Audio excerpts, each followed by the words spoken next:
Hey there, in today's video I'm going to give my first run impressions of the Asics Metaspeed Edge Paris. I'm making this video because I bought the Asics Metaspeed Sky and Edge, I bought the Asics Metaspeed Sky Plus, I bought the Asics Metaspeed Sky Paris. I wasn't sure of Asics' logic of stride versus cadence, bought the Paris, read lots of comments in the video and decided to buy the Edge Paris also. This video is an initial review of the shoe, though I have run 30 kilometers in it over hills. I've run time trials in the park. I've run time trials on a treadmill. So I have done a lot of running in the shoe, and it is very similar to the Sky Paris, and therefore this review is going to be fairly similar to my Sky Paris initial review. As always, this video might be long, so there are chapter markers down below, so you can skip on through to the bits you might be interested in. Let's get going. This is the Sky Paris. I've done a long run of 29 kilometers in these. I did time trials in the park, and I also did testing on the treadmill, and I did pretty much exactly the same in this, the Edge Paris. And I have a pretty good idea of what the difference between the two shoes is. I will be releasing a video, or trying to make a video, comparing all the data on all of the runs, but at the end of this video I'll give a quick summation of my thoughts between the two shoes. There's more testing I want to do in the Edge Paris, but I will put the results on Strava, and then I will typically link my stride footpod data to the Strava link and put some in descriptions so you can analyze yourselves to your heart's content. Let's put the shoes on the turntable and look at their specifications. Asics say that the shoe weighs 185 grams, 6.5 ounces. This shoe is a US 13, EU 48, CM 30.5, UK 12, BR 46, CN 305, in brackets 2.5. In this size it weighs in the left shoe 228 grams, 8.04 ounces. In the right shoe 228 grams, 8.04 ounces. It has a 39.5mm stack height. It has a 5mm drop.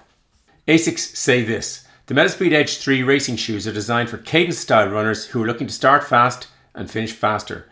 Runners wearing these shoes will be able to increase their speed by increasing number of strides and conserve energy with each step.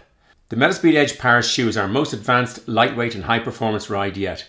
It's been designed to increase forward propulsion and extend stride length to help you reach a new personal best.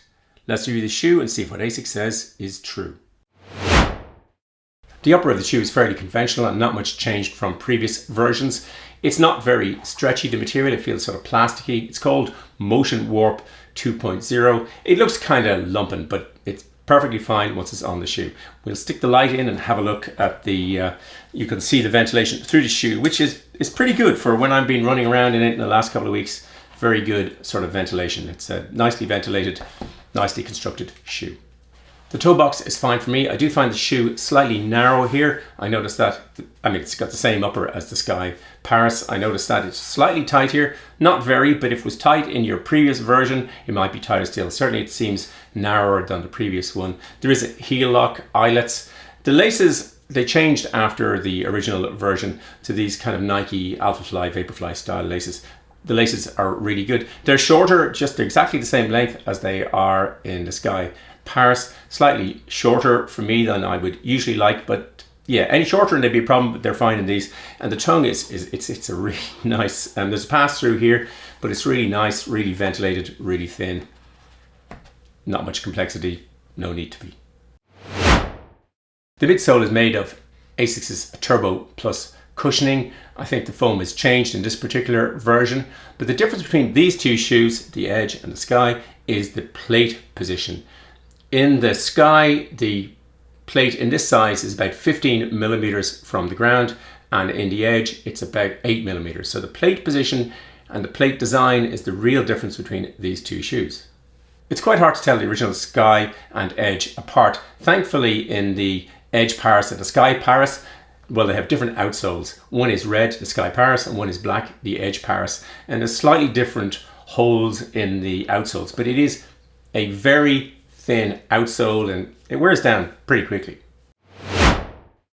In my view, the biggest achievement in these shoes, the Edge Paris and Sky Paris, is the weight. They've got maximum stack minimum weight. This is a UK size 12 and it weighs 228 grams, 8.04 ounces. I found the same weight when I measured the Sky Paris. Asics say the edge is slightly heavier. I didn't find it to be. That significant reduction probably comes in the shaping of the contact patch down below. The foam does seem to be narrower, and as I said, it is a different foam or slightly different compound than used previously. Asics have been tweaking the stack and drop height of the edge since the beginning. It started in the original edge at 29 millimeters with an 8 millimeter drop. In the Edge Plus, it was 33 millimeters stack, 8 millimeter drop, and the Edge Paris is now 39.5 millimeters with a 5 millimeter drop. And each time in this versions, the stack has changed, but the drop stayed at 8 millimeters the first two times. And now the Edge Paris and the Sky Paris have exactly the same drop and exactly the same stack. I like the design of the shoe. It's fairly conventional. There aren't any bumps or cutouts or strange shapes. In lots of ways, it's very traditional. One of the things I did find about the shoes is it's really hard to make these lines line up. Actually, it looks okay in all the versions I have, but I thought that might be a problem and it might be very skewed in different versions. But yeah, and I love the colorway in the shoe. I've liked the colorways in all of Asics's original series shoes. When they launch, at launch they have a particular color. The first ones were red and black, the next ones were yellow and a sort of green, and these ones have a real visual pop. They're more orangey than they are red. They look darker in all the colors, and of course more colorways will follow. In terms of sustainability, Asics say that the sock liner is produced with a solution dyeing process that reduces water usage by 33% and carbon emissions by 45% compared with conventional dyeing technology. They say that 50% of the main upper material is recycled content that reduces waste carbon emissions. And all of that is good, and it's good that all the shoe manufacturers are going in certain directions towards sustainability. One of the things that I really liked about the Asics, both the Sky Paris and the Edge Paris, is it comes in a small box. This box isn't very large, and the inner box takes up almost the full size. A lot of times the boxes are huge and hold load of waste space. Interestingly, on it says that it's Asics are Europe's #1 running brand. But it says this is from, there's a little asterisk, this is from Consumer Tracking Service from 2017 to 2019 from adults over 14 years. It'd be nice to have some updated statistics, but I've no reason to doubt them. In terms of onboarding, a shoe is super easy to put on. The new laces really help. The original one, the laces would knot an awful lot in the original Sky and Edge series, but now the new laces, they might be a bit shorter, they're lighter, but it's a really easy shoe to put on.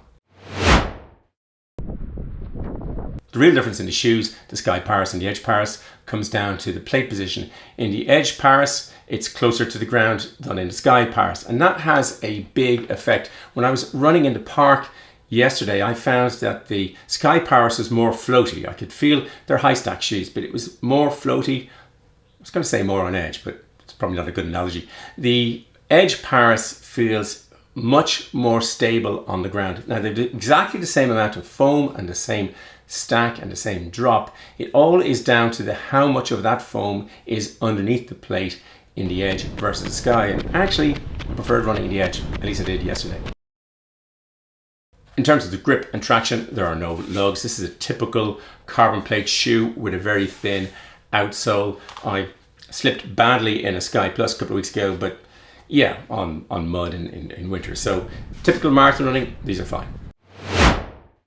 In terms of wear and tear, there's 50 kilometers in this, the Sky Paris, and I watched the other ones for the review, but you can see it's starting to fray here. That's very typical of my Asics experience with the Metaspeeds. The same, this is the Edge, which has got 200 kilometers into it, and it sort of wears down very fast at the back very quickly, but then it seems to stop. In terms of cost, these are €250, 250 US dollars, 220 pounds sterling, and 330 Australian dollars. That is on the money for a carbon plate shoe. In fact, it's cheaper than my New Balances, which are about €280, and obviously the Alpha Fly is somewhere north of 300. It's $10 cheaper than the Vaporfly 3. But the interesting thing is that it's exactly the same price as the original. In fact, at least in Europe and the US, that $250, $200. It's actually £5 cheaper in the UK than the previous model. So yeah, maybe it was overpriced to begin with, but at least they've held that price. My use case for these is a marathon. It's a marathon shoe. I'll then downstream it to training once I've run a marathon in them. And it's possibly, I know people use them for 5K running, 10K running, but yeah, for me, it's a marathon shoe. In terms of comparing the Edge Paris to various other shoes, the most obvious one is its sibling, the Sky Paris. The plate is slightly different and it's in a different location. That is the real difference, and that gives a different running feel in the shoe, one you may like. A similar shoe is the Vaporfly 3. Certainly in terms of its plate position, this is much closer to the Edge. Should you buy the Asics Metaspeed Edge Paris? Well, it and its sibling are great running shoes. Asics have made a tremendous achievement in having a maximum stack height shoe. They raised the stack height, and yet they've reduced the weight such that it's lighter than the Vaporfly 3, and they are my lightest marathon running shoes, and the weight is really serious for me. Whether I buy I don't buy the Asics Stride versus Cadence type running in relation to these shoes, I made a separate video about that. It's really down to the running feel. If you like the feeling of softness underfoot, then the Sky may be better for you. Certainly for me, the Edge, I actually preferred the feeling in the Edge, and I ran 30 kilometers over hills, so it's not like I got tired or beaten up by the plate being low to the ground, and I've run a marathon in the Vaporfly 3. I will be checking the performance in a later detail. For the moment, there's very little to separate them in any of the data I've been through and running and enjoying both shoes. But yeah, pick your plate position, that's the one to go for. I hope you enjoyed the video and found it useful. If you did, it would be great if you'd hit the like button. As always, we've lots of stuff in the description below, and I'll happily answer any questions you put into the comments. There'll be a big blue subscribe button popping up there. It's made videos there. Thanks for watching. Until the next video, just keep running along.